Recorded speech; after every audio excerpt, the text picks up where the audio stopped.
In Assisi's sun-drenched square, young Francis's laughter rings out, a beacon of joy amid the bustling crowd. Dressed in finery, he leads his friends in song, his carefree spirit infectious. The marketplace thrives with life, a vibrant backdrop to Francis's privileged existence. He revels in popularity, his every gesture admired, his life seemingly without shadow.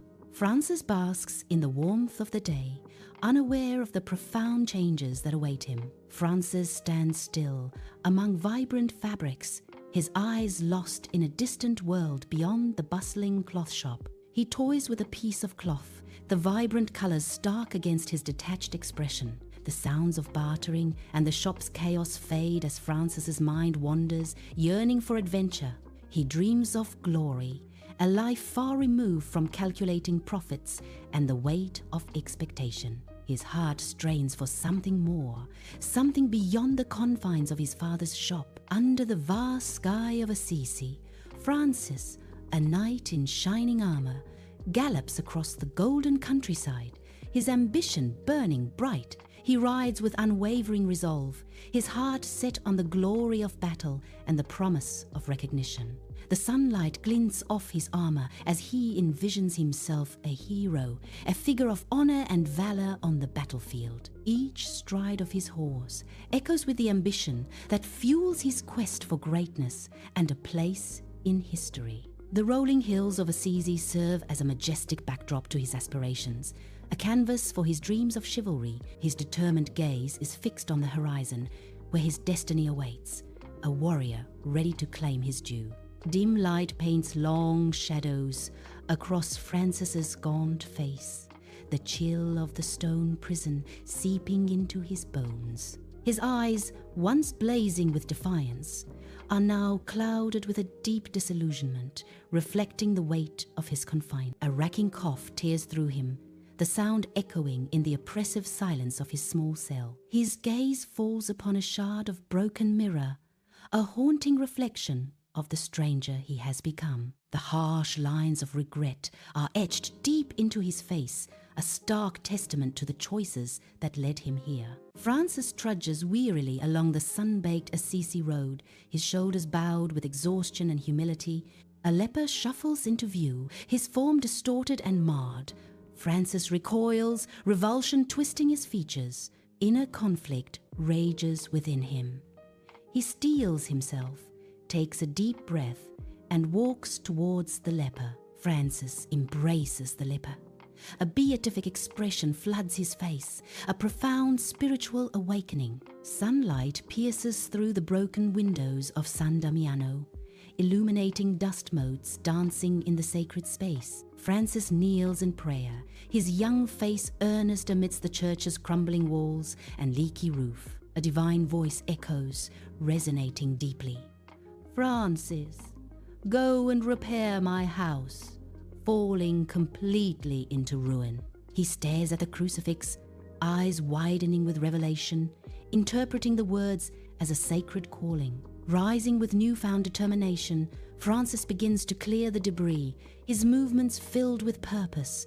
The Assisi town square buzzes with life as Pietro Bernardone, face reddened with fury, confronts Francis. Pietro's voice escalates, cutting through the market's noise as he demands the return of his money. Francis, in stark contrast, remains serene amidst the rising tension, a calm eye in the storm. A hushed silence falls as Francis slowly begins to disrobe, garment after garment hitting the dusty ground. Naked, Francis stands defiant, his figure a symbol of renunciation against the worldly backdrop. He raises his hands towards the heavens, proclaiming his devotion to God in the stunned silence. Francis walks the serene countryside, his presence a beacon of hope amidst the rolling hills.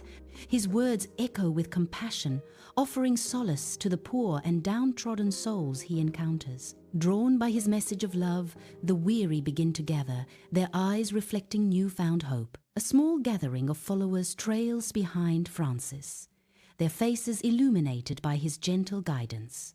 The countryside transforms into a path of devotion as Francis leads his growing flock towards an unknown destiny. In the leper colony, Francis and his followers move with gentle purpose, faces reflecting deep compassion. Bowls of stew are offered, rough blankets adjusted, each act a quiet symphony of care. The air hangs heavy with herbs and whispered gratitude, a sanctuary of solace. They embrace the marginalized, their touch a healing balm on weathered skin. The scene unfolds as a portrait of quiet empathy, a testament to love's boundless reach. Francis kneels on the harsh slopes of Mount Subasio, face upturned as if drinking in the sun. Silent prayer shapes his lips, a communion with the divine felt in every rustle of wind. Eyes open, reflecting a profound peace, he embraces the world with newfound serenity. Quill in hand, he prepares to capture the divine inspiration flowing through him. He writes the Canticle of the Sun, a hymn praising God for all creation. Sunlight paints the grand church as Francis kneels, his simple robes a stark contrast to Pope Innocent III's majestic presence. Your Holiness, I come before you seeking approval, Francis says, his voice echoing in the sacred space. The Pope's gaze pierces through Francis, a mix of suspicion and intrigue clouding his features. Very well, Francis. I grant my approval, the Pope declares, his words resonating with both blessing and warning. Bathed in sunlight, Francis stands before the crowd, his face radiant with conviction. He gestures, his voice resonating over the gentle breeze, captivating the listeners. The crowd watches, their expressions a mixture of curiosity and budding hope. Brothers and sisters, let us embrace peace, love, and forgiveness, Francis proclaims. Let us cast aside our anger and open our hearts to compassion, he urges, his voice full of emotion. Stained glass windows cast vibrant hues across the ancient stone, illuminating Francis kneeling in solemn prayer. A tremor runs through him, a visible manifestation of an intense spiritual awakening at the altar. Suddenly, wounds mirroring Christ's stigmata appear on his hands and feet, an impossible mark. A soft cry escapes his lips, his face a canvas of excruciating pain and overwhelming ecstasy. Blood blooms on the white cloth, staining it crimson as the wounds bear witness to a divine event. Under the vast sky of Laverna, Francis, weakened yet resolute, prepares to preach, his presence a beacon of unwavering faith. Despite his illness, Francis's eyes burn with fiery conviction, his spirit untouched by physical suffering. He begins to speak, his voice carrying across the landscape, each word a testament to his ideals. Francis stands as an emblem of unwavering commitment, his frail body a vessel for boundless passion and dedication.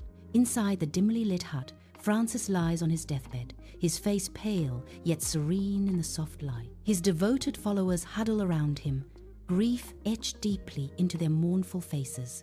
With a final act of love, Francis raises a frail hand, bestowing a blessing upon those near. "Continue my work, spread the message," Francis whispers, his voice barely audible. His breath hitches, a peaceful smile gracing his lips as he prepares for his final journey. Francis embraces death, his spirit finally free in the quiet sanctuary of the humble hut. Assisi basks in the sun's golden embrace, a vision of serenity and ancient stone. The Franciscan order expands, their simple robes stark against the town's timeless beauty.